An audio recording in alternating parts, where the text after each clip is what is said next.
Hey everyone. So I have more family joining me today. I have my cousin Karl. Born and raised in Atascadero.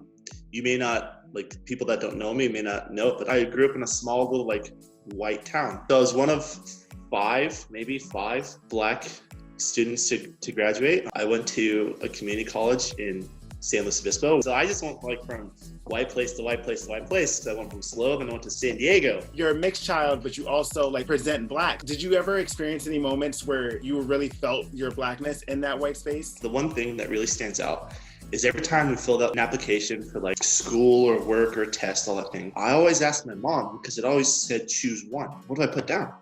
She said, put down black. I was like, but it's a thing that I still struggle with now, being 30 years old. It's what do I see myself as? Do I see myself as a black guy, a white guy, a mixed race guy, or do I just want to be don't put a label on me at all. Just call me Karl.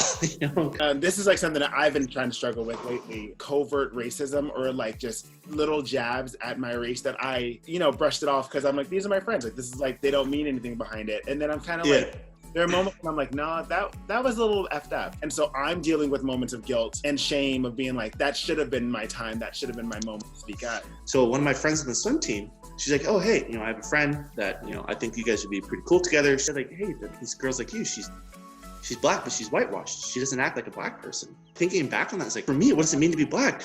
I have no black role models, I didn't grow up in a black community. The only time I saw a lot of other black people was Thanksgiving when we go down to LA or we go to San Francisco and hey, black role models I see for 2 days, and then I go back to my neck of the woods. Now back around my friends who aren't black, and it's no fault of their own. You become a representation of your surroundings. Yeah. And I think it's a good thing that you're able to question it now.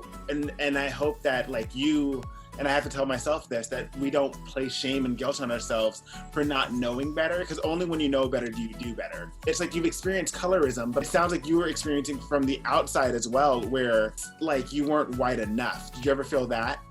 Yes. It's this push and pull of, and especially and I hate to say it, but especially now, because in some aspects you're just no, you're not like us, just go away. Oh, but now this is happening. You need to be part of this and you need to come back over here. And it's well, do you want me inside your house or not?